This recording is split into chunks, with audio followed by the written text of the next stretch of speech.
Alright, so guys, this is Katie. She is from Natural Grocers, which is the name of the place now, right? Yeah. It used to be Nature's Pantry. It's been independent. But she's here to talk to us today about the blood sugar roller coaster. Has anyone ever felt like they've ridden the blood sugar roller coaster? Yes. I've ridden it. And I didn't know I was riding it until I got my blood tested and I was healthy. I was a personal trainer. My glucose tested at 108. Fasting. Glucose 108. That's not good for a personal trainer that's supposed to be in good shape. And I realized that my nutrition was very imbalanced, and I was riding that roller coaster. Every hour I needed something because I was sugar rush, sugar crash, sugar rush, sugar crash. I managed my weight, but my blood sugar was bad. So Katie's going to help to kind of talk a little bit about the science behind that and give you guys some good tips. And so, without further ado, you guys give her your full and undivided attention. Katie, use the room. Awesome. Like you said, my name's Katie Martin. I'm a nutrition health coach from Natural Grocers, which basically means I get to come out and do classes like this for people. I do health coaching one-on-one, and then I also work a little bit in our store explaining supplements to people because that is a rabbit hole. So I'm here today to talk to you about cravings, weight gain, and the blood sugar roller coaster. And I'd like to start off with a quote from Gary Taubes. Has anyone ever heard of him? Maybe, maybe not. Can you hear me back there? Okay. Well, Gary Taubes has written a book. It's called Good Calories, Bad Calories, and it is kind of an interesting read if you ever get through it. But a quote from his book basically says that the perfect diet makes us as lean as we're meant to be, not necessarily as lean as we would like to be. Meaning, when you're eating for optimal health, you might not always end up as skinny as you want to, but as long as you're feeding yourself optimally, you're going to be flourishing and in your best health. And so the class today is not really necessarily about quick and dramatic weight loss, but we're going to focus on a diet that's healthy and sustainable for you to continue to eat. So to start with this class, we kind of need to examine how the way that we eat in America got to the way that it is. And just looking at this graph, can anyone guess what year our current dietary guidelines were implemented? 83. It was right around 1980, yeah. And you can see right at 1980, our graph just starts going up, up, up, up, up.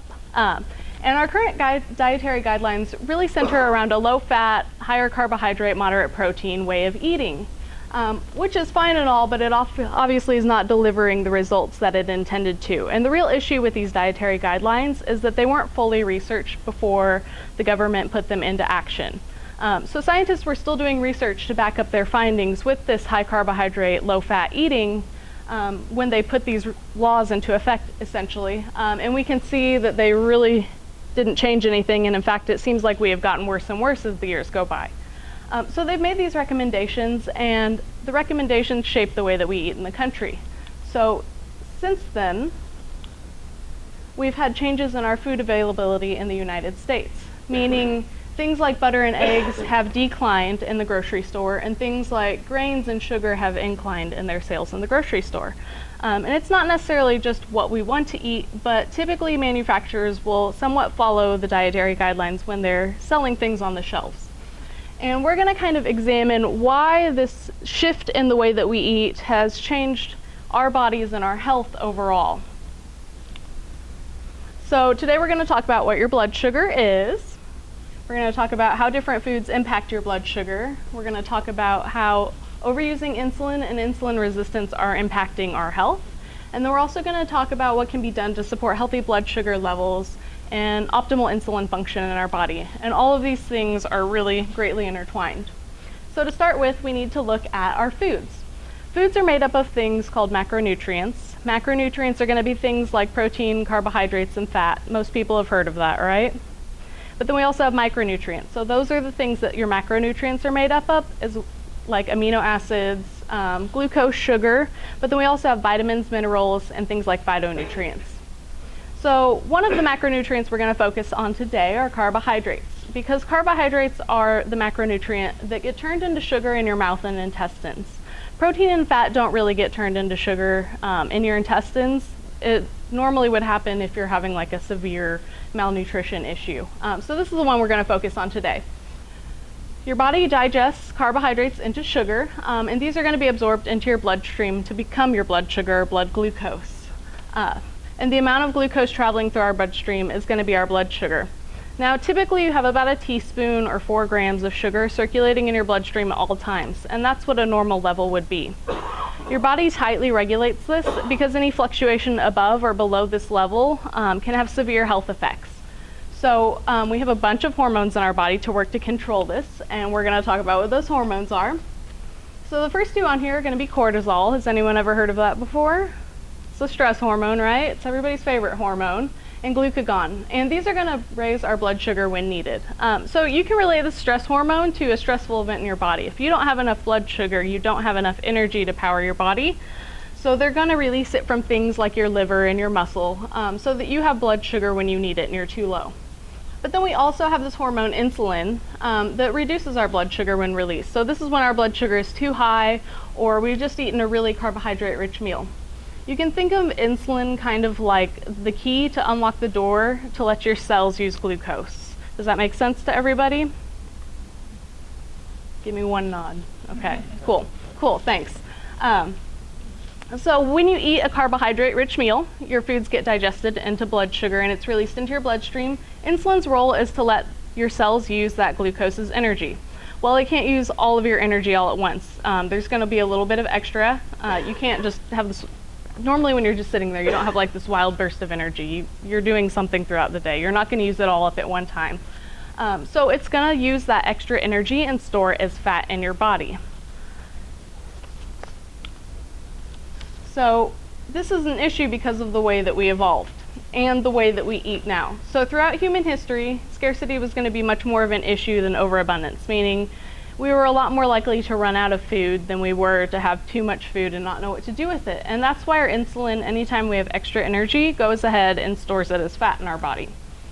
Very rarely, though, would any of the foods that our ancestors consumed spike our blood sugar as quickly as the foods that we have available today.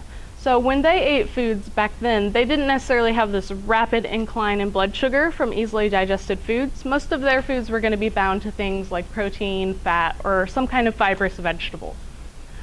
So we have a very typical diet anymore of easily digested carbohydrates. And some of those things that you would see on this list would include refined grains, flours, pasta, low-fat or fat-free cereal, bread, bagel, and then my favorite, low-fat and fat-free dairy, and then fruit juice, of course.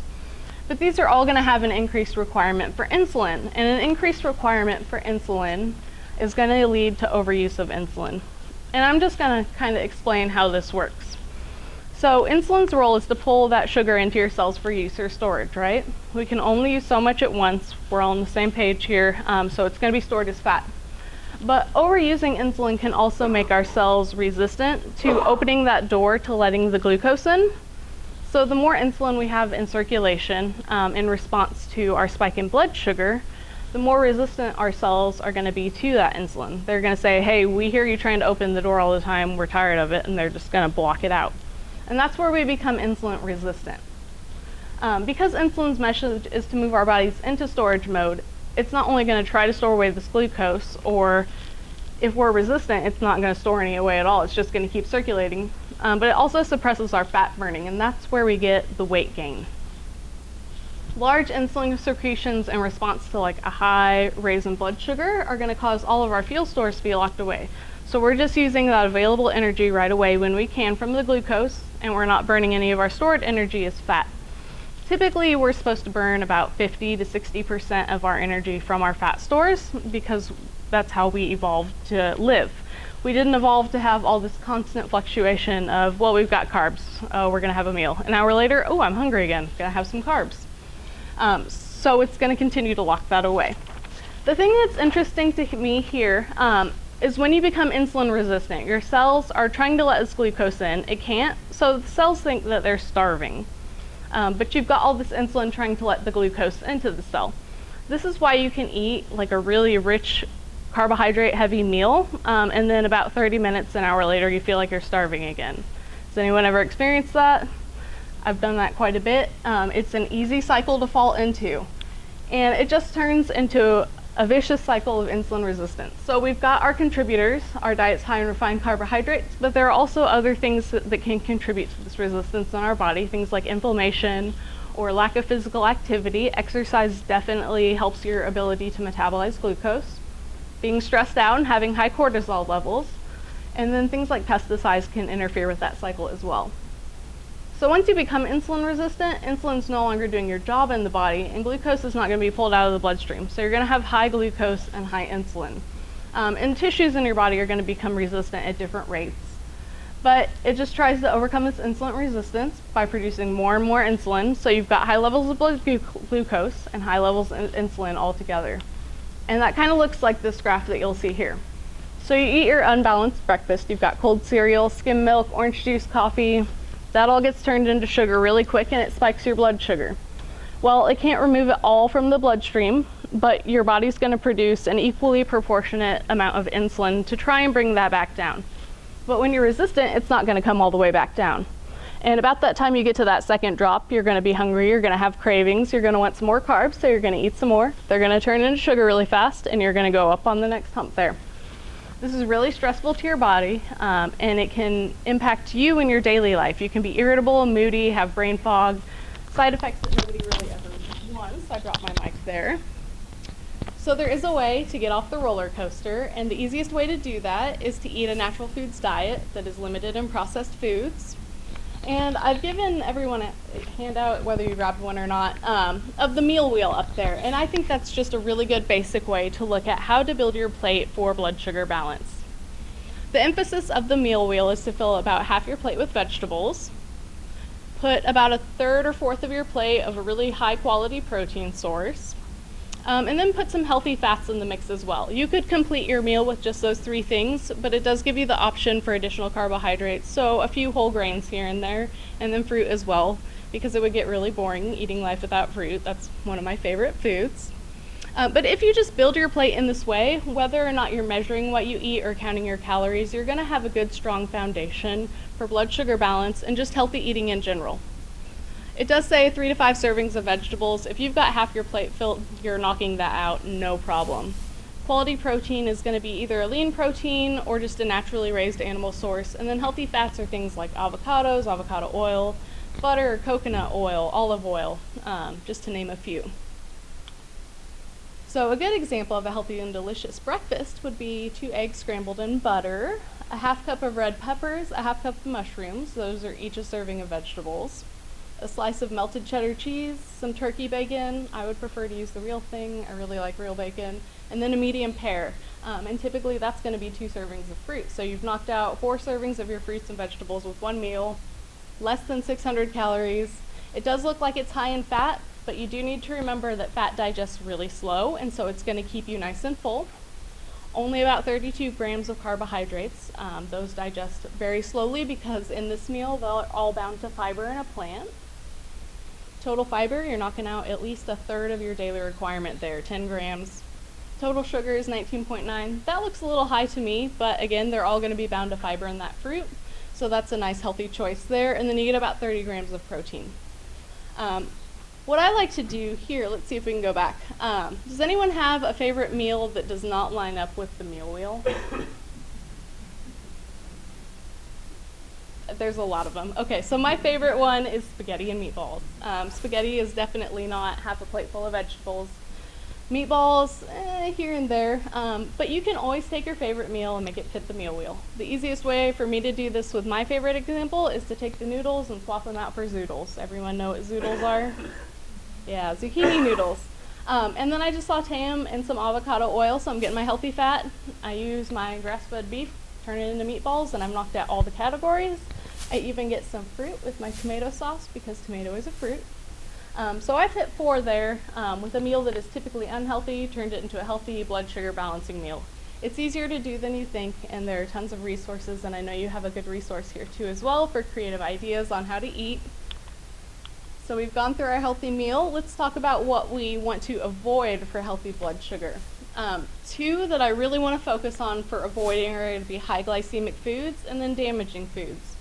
High glycemic foods are going to be things like refined grains, sweetened beverages that have added sugar to them, things like soda, and then fat-free sweetened dairy. These are all things that are going to turn to sugar really fast in your bloodstream, spike your blood sugar, and put you on that roller coaster going up and down all day long. And when you eat this way, you actually end up craving them more and more because we've been evolved to eat the sugar because we need it when we're in famine, which hopefully none of us are in famine anymore. And you just kind of get wired to continue to crave those foods.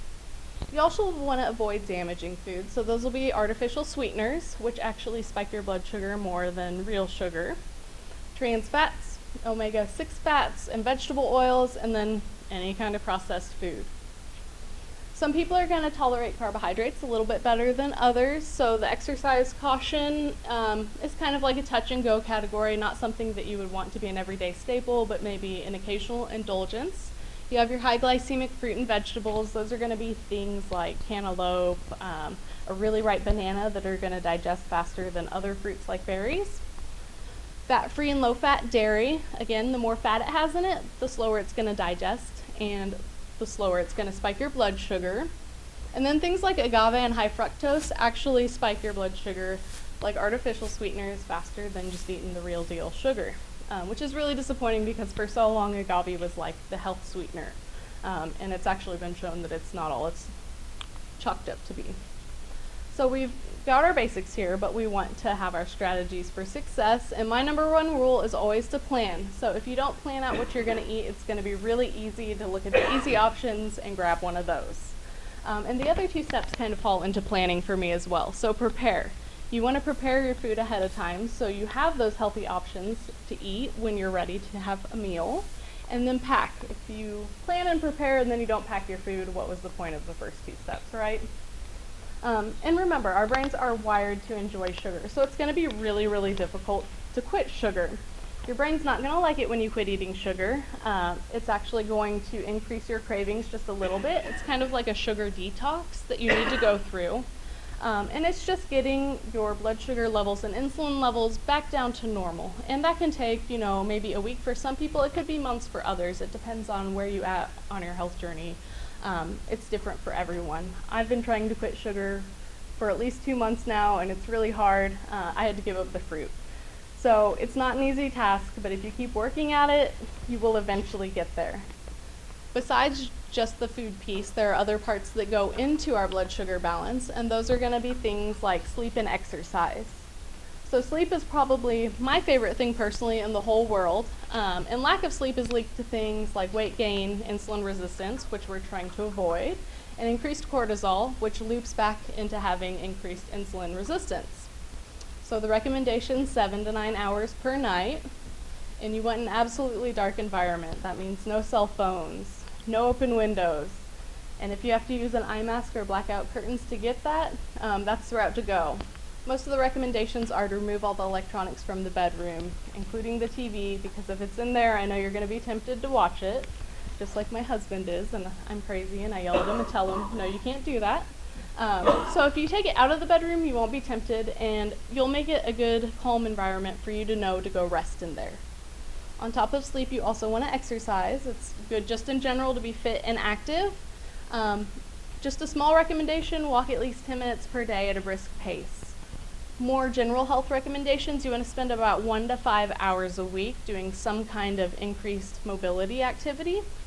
You want to do resistance training or heavy lifting, and then sprint at least once a week, maybe every 7 to 10 days when you just feel really energetic. Sprints are going to be a great way to boost your metabolism without working out for a really, really long time.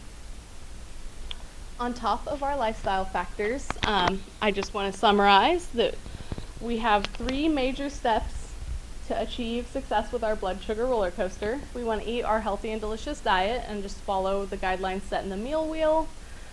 We're also going to stop eating the simple carbohydrates because they're going to put you on that blood sugar roller coaster. They're going to elevate your insulin levels, and you're going to overuse insulin, and it's going to put you on a cycle that is hard to get out of.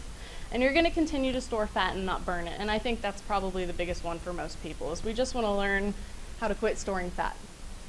When you're on that cycle, you have weight gain, food cravings for all kinds of different carbohydrates, you're exhausted all the time unless you're feeding yourself with glucose constantly, and you have a lot of mood issues because who doesn't get hangry? So our third step is you just want to remember, stay away from all those carbohydrates and remember to exercise, sleep well, eat a healthy and delicious diet, and when you do need assistance, feel free to get some. For me, it was really successful to have a group of people who are looking to achieve the same thing. So if you're making diet changes, it's good to implement it with your family or friends or even with coworkers who can kind of help and support you. and give you new ideas if you're in a rut. So having that support is very, very useful. I think I might have actually gone right on 20 minutes. So this is the end of our presentation, but if anyone has any questions, feel free to ask them now. I did have to abbreviate that just to get it into your time frame, so I hope that the whole insulin concept made sense for everyone. Nobody's saying no, and I see some smiles, so you have a... So when you said that artificial sweeteners can spike the blood sugar as much or more so than sugar, does that also have correlated in insulin release? It does, because your body, it's still sweet, and your body still responds to that sweetness with insulin, and it actually will spike your insulin a little bit higher because artificial sweeteners are so much sweeter than real sugar. Your body thinks you're getting this huge influx of sugar, and so it releases all this insulin, and then there's no glucose in your bloodstream for it to remove. So that adds a lot more to that insulin resistance versus just having sugar and responding to it in dew. Yeah.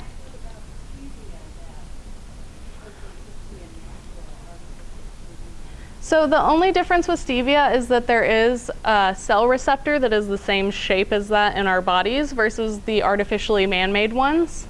So we respond to it just a little bit differently. I would say if you're going to use an artificial sweetener, I would go with that one. But it's still going to make you crave sweetness because you're still going to have that insulin response and have the spike and back down. So even though you're not consuming sugar, it still kind of puts you into the cycle. Yeah, I think the best way to quit sugar is just to slowly cut out all forms of sweet things, even if they're stevia or another natural plant-based kind of option, yeah.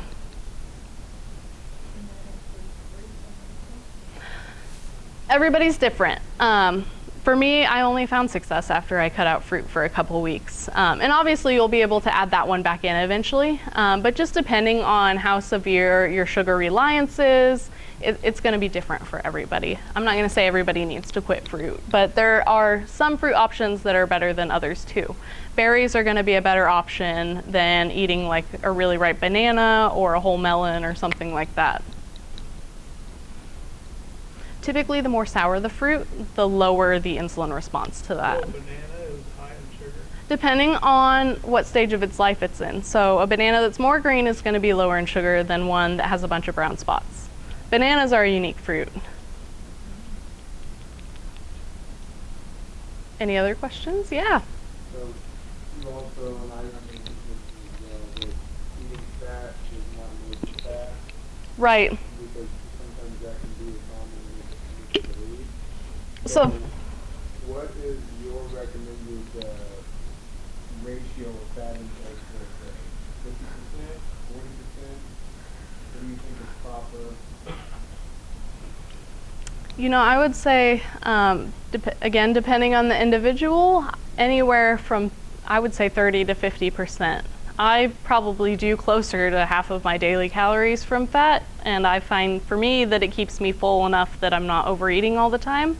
That scares a lot of people too, because for so long we've been told fat gives you heart attacks and it's going to cause all kinds of cardiovascular disease. But actually having healthy fats in your diet are going to be really nourishing, keep you fuller longer, and they're not going to increase your risk for any of those issues.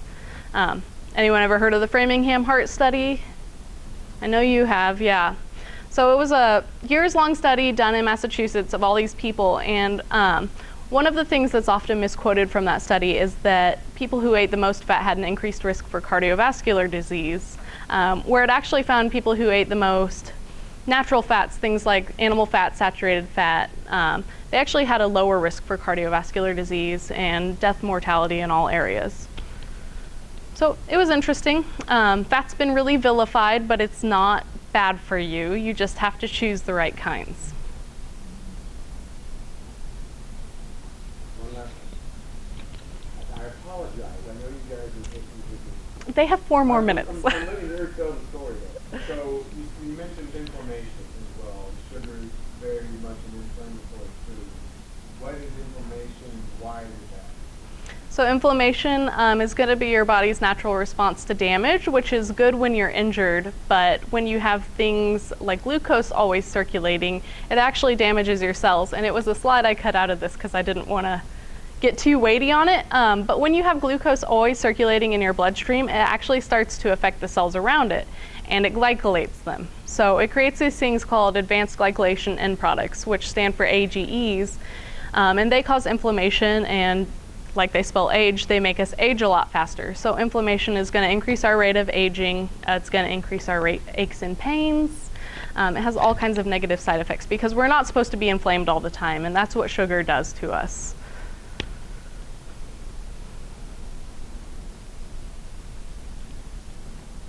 I'm done. Oh, Okay. I have it. I just wanted to hear that. That was awesome. Thank you. Yeah. Thanks.